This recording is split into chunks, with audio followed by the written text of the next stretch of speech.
नमस्कार, मैं हूँ आकिब जावेद और आप देख रहे हैं द बॉस न्यूज़। अभी मैं सहरसा ज़िले के सलखुआ में मौजूद हूँ और सबसे पहले तो आप तस्वीर देख लीजिए। सुलिस गेट है, सुलिस गेट पर हम अभी मौजूद हैं और इसकी तस्वीर देख लीजिए। यहाँ से जहाँ तक आपकी नज़रें जाएंगी, यहाँ बिल्कुल जलकुंभी आपको नज़र आएगा और जलकुंभी का कारण ये होता है कि इन्हीं के जाम रहने की वजह से जो सुलिस गेट पर आकर के सब फंसा रहता है, तो यहाँ से काफ़ी दूर तक जलकुंभी रहता है, जिसके कारण सैकड़ों नहीं हजारों एकड़ की जमीन में जो फसल होता है, चाहे वो धान हो या गेहूं हो, वो बर्बाद हो जाता है इसके कारण। आपको बता दें कि लगातार इसके लिए आवाज़ तो उठती है, लेकिन इस पर काम नहीं हो पाता है कि जलकुंभी किसी तरह से यहाँ से हटाया जाए, स्लुइस गेट को क्लियर किया जाए ताकि पानी का निकासी सही ढंग से हो सके और टाइम टाइम पर फसल जो है अच्छे से हो सके। क्योंकि कोसी का इलाका है, कोसी के इलाके में लोग पानी का तो इंतजार करते हैं कि धान होगा, धान में पानी चाहिए, लेकिन अब जलकुंभी के कारण क्या होता है कि धान पक भी जाता है और पानी लगा रहता है, इससे धान खराब हो जाता है और किसान जो हजारों हेक्टेयर में, हजारों एकड़ में जमीन में जो फसल लगा हुआ है वो बर्बाद हो जाता है। साथ ही साथ मैं आपको बता दूं, कई पंचायत ऐसे हैं, एक दो नहीं कई दर्जनों पंचायत हैं जो इससे प्रभावित है। विभाग कुछ कर नहीं रहा है और स्थानीय प्रशासन भी कुछ कर नहीं पा रहे हैं इस पर, और साथ ही साथ जो स्थानीय जनप्रतिनिधि है वो भी इस मुद्दे को सही ढंग से ले नहीं रहे हैं। किसान के हित का मुद्दा है ये, इसको सोचना चाहिए। इसी बीच हमारे साथ मौजूद है नीरज यादव जी, जिला परिषद है, इनसे बात कर लेंगे क्योंकि ये यहाँ पर आए हैं, यहाँ पर देख रहे हैं और जहाँ तक इलेक्शन का टाइम है, इलेक्शन के टाइम में इनको भी कहीं ना कहीं प्रचार प्रसार में लगे रहना चाहिए, लेकिन उन सभी चीज़ों को छोड़ करके ये सीधा सीधा यहाँ पर पहुँचे हैं कि नॉमिनेशन को जाने दीजिए। लेकिन जो किसान का मुद्दा है, क्योंकि थोड़ी सी गलती के कारण जो है पूरा धान बर्बाद हो जाएगा, तो इसको लेकर के यहाँ पर आए हैं, तो इनसे बात कर लेते हैं। क्या कहना चाहते हैं? जिस तरह सुरेश गेट पर जलकुंभी लगा हुआ है और आप लोग परेशान हैं, और हम दिखा ये देखिए, यहाँ सबसे पहली बात एक नज़ारा और दिखाना चाहते हैं। ये पानी है, पहले नीचे आप देख लीजिए, ये पानी है, यहाँ पर देखिए कितना पानी, और वहाँ देखिए जलकुंभी कारण देखिए बीच पानी में जा करके बंदा खड़ा हुआ है और कोई दिक्कत की बात नहीं, वहाँ पर चाहे सो सकता है, बैठ सकता है, उठ सकता है, कहीं कोई दिक्कत की बात नहीं है। ये बड़ी बात है। आप सोचिए कि कितना जलकुंभी कितना तगड़े तरीके से यहाँ पर है। क्या कहना चाहते हैं? सबसे पहले मैं सिमरी बख्तियारपुर विधानसभा के जनता को प्रणाम करता हूं और आपका धन्यवाद देता हूं, और आपके चैनल को का मैं धन्यवाद देता हूं कि आप लोगों ने किसान के मुद्दा को जनहित के लिए जमीन पे लाने का काम कर रहे हैं।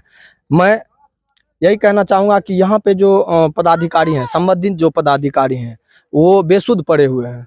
उनको कोई गम नहीं है, कोई फिक्र नहीं है। वह सिर्फ आचार संहिता का हवाला देके और चुनाव का हवाला देके किसान को बर्बाद करने में लगे हुए हैं। अभी आप देख लीजिए, करीब 20 पंचायत है, सलखुआ प्रखंड, सिमरी बख्तियारपुर प्रखंड और महसी प्रखंड के बहुत सारे ऐसे पंचायत हैं जहाँ पे अभी इस जलकुंभी और इस नहर के कारण किसान बर्बाद हो चुके हैं। धान पक चुका है, धान डूब चुका है, धान का फसल पक गया है, लेकिन वह डूब चुका है इस पानी के वजह से। तो जो भी नया पुला बना है, वह भी जो है संबंधित पदाधिकारी उसको चालू करवाने का आज तक काम नहीं किए हैं। वो भी सरकार का पैसा बेफालतू का बना के छोड़ दिया गया है। ये इनसे किसान बहुत परेशान है। मैं संबंधित पदाधिकारी से आग्रह करूंगा कि आप लोग इस पे जितना जल्दी हो सके कार्रवाई करें और किसान को आत्महत्या करने से बचा लें, क्योंकि किसान के लिए सबसे बड़ी पूंजी होती है उनका फसल। जो किसान का फसल ही बर्बाद हो जाएगा तो वो आत्महत्या करने पे मजबूरी हो जाएगा उसका आत्महत्या करना। इसीलिए मैं संबंधित पदाधिकारी से आग्रह करूंगा, उनसे निवेदन करूंगा कि इस समस्या को दूर करें और किसान को एक खुशहाल जीवन जीने का मौका दें। सालों साल से यही परेशानी है, लेकिन इसको कोई नहीं देख रहा, ना जो कोई जनप्रतिनिधि देख रहा है, ना कोई प्रशासन देख रहा है। तो आखिर ये क्या हो चल क्या रहा है? जितने भी जनप्रतिनिधि बनते हैं, मैं इनसे आपको इससे पहले भी बोल चुका हूं कि वो सभी जाति के नाम पे यहाँ पे वोट करते हैं, ठीक।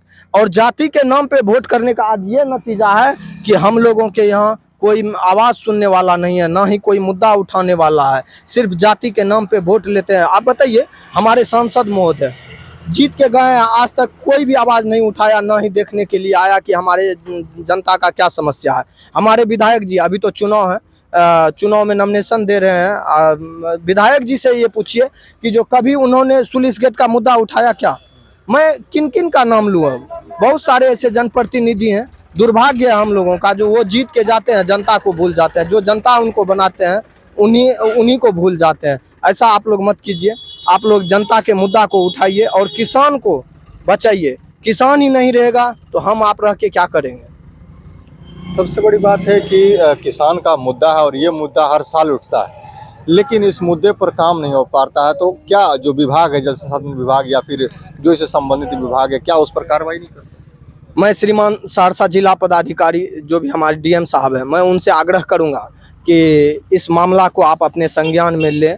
हमारे अनुमंडल पदाधिकारी एसडीओ साहब, उनसे भी आग्रह करूंगा कि वह भी इस मामला को संज्ञान में लें और जल संसाधन विभाग के जितने भी पदाधिकारी हैं सभी का तबादला करें और सभी पे कानूनी कार्रवाई करें, क्योंकि किसान के हित के लिए ये लोग काम नहीं करते हैं, ये लोग अपने हित के लिए काम करते हैं। इसीलिए मैं डीएम साहब से और एसडीओ साहब से आग्रह करूंगा कि इस मुद्दा को आप अपने स्तर से संज्ञान में लें और हम लोगों को, जितने भी किसान हैं, उनको इस चीज़ से मुक्ति दिलाएं।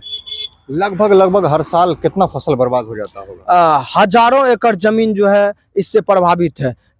हजारों किसान जो है इनसे जो है इतना दुखी है कि वो मेहनत करके फसल लगाते हैं, लेकिन काटने के समय में जब फसल पक जाता है तो वो डूब जाते हैं। इसीलिए किसान किसको बोलेगा? नेता तो वोट लेके चले जाते हैं, किसान रोडों के बुरा हाल है तमाम। आप जाइए क्षेत्र में जाके पता कीजिए, देखिए, मोहम्मदपुर पंचायत ले लीजिए, सकरा पहाड़पुर, सरोजा, जो भी पंचायत है क्षेत्र, इधर राजनपुर, तिलाटी, मैसी, जहाँ भी जाइए आप, जाइए सितुहा, जो भी है पता कीजिए, सभी जगह किसान परेशान है। नेता तो मस्त है, किसान परेशान है। जी, तो देखिए नीरज यादव जी हमारे साथ मौजूद थे और बड़ी समस्या है। हालांकि देखने में आप लोगों को छोटी लगती होगी, क्योंकि जब आप खेती कीजिएगा, जब आप किसान होइएगा तो आपको दर्द जरूर महसूस होगा, लेकिन जब आप किसी बढ़िया गाड़ी से, लग्जरी गाड़ी से चलिएगा और नेता होइएगा तो फिर आपको फ़र्क नहीं पड़ेगा। वजह यह है कि आप भी थोड़ा सा इसको दिमाग लगाइए और देखिए कि जब इतना जलकुंभी, मैंने दिखाया था कि किस तरह से आदमी अभी पानी पर चल रहा है, बताइए, जलकुंभी पर खड़ा हो रहा है, वहाँ घूम रहा है, बताइए इतना पानी है वहाँ पर खड़ा हो रहा है। आप सोचिए कि पानी की कितनी स्थिति गंभीर है। यहाँ पर पानी निकल नहीं पा रहा। पानी नहीं निकलने की वजह से सैकड़ों एकड़ में, हजारों एकड़ में फैला हुआ जो फसल है वो बर्बाद हो जा रहा है। तो इसलिए संज्ञान में लेने की ज़रूरत है। एसडीओ साहब हो या फिर डीएम साहब हो, इस पर खुद से संज्ञान लें, थोड़ा बहुत देखें कि विभाग क्या कर रहा है, विभाग क्यों नहीं सफाई करवा रहा है। इस पर ध्यान दे करके जो है कार्रवाई करने की ज़रूरत है, ताकि किसान का जान बच सके। वरना जिस किसान का बड़े पैमाने पर अगर नुकसान होगा तो जाहिर सी बात है कि वो कुछ भी करने पर मजबूर हो जाएंगे। तो इसको ध्यान में रखते हुए अपना काम कीजिए और थोड़ा सा जो है किसान पर भी ध्यान दीजिए। फिलहाल बने रहिए हमारे साथ और देखते रहिए द बॉस। आँखों में जलन है, धुंधला दिखता है या चश्मे की जरूरत है? अब इलाज के लिए नेपाल जाने की जरूरत नहीं, सिमरी बख्तियारपुर में ही है। अमलाहन आई सेंटर, कंप्यूटराइज्ड जांच, फेको मशीन से मोतियाबिंद ऑपरेशन और हर आँख की समस्या का समाधान एक ही जगह। गरीब मरीजों के लिए विशेष छूट भी उपलब्ध है। Main road, Ranibagh, Simri Bakhtiyarpur, Saharsa, Bihar. अभी संपर्क करें 94 70 67 17 00। अब आपके अपने शहर सहरसा में खुल चुका है भारत का सबसे भरोसेमंद नाम तनिष्क ज्वेलरी। सोने चांदी की जगमगाहट, हीरे जवाहरात की शान और हर रिश्ते को खास बनाने वाले खूबसूरत डिजाइन्स, सब कुछ अब आपके ही सहरसा में। अगर आप ये वीडियो देखकर आते हैं और बताते हैं तो आपके लिए है स्पेशल ऑफर। तो देर किस बात की, आइए और इस सुनहरे मौके का लाभ उठाइए। तनिष्क ज्वेलरी अब आपके सहरसा में।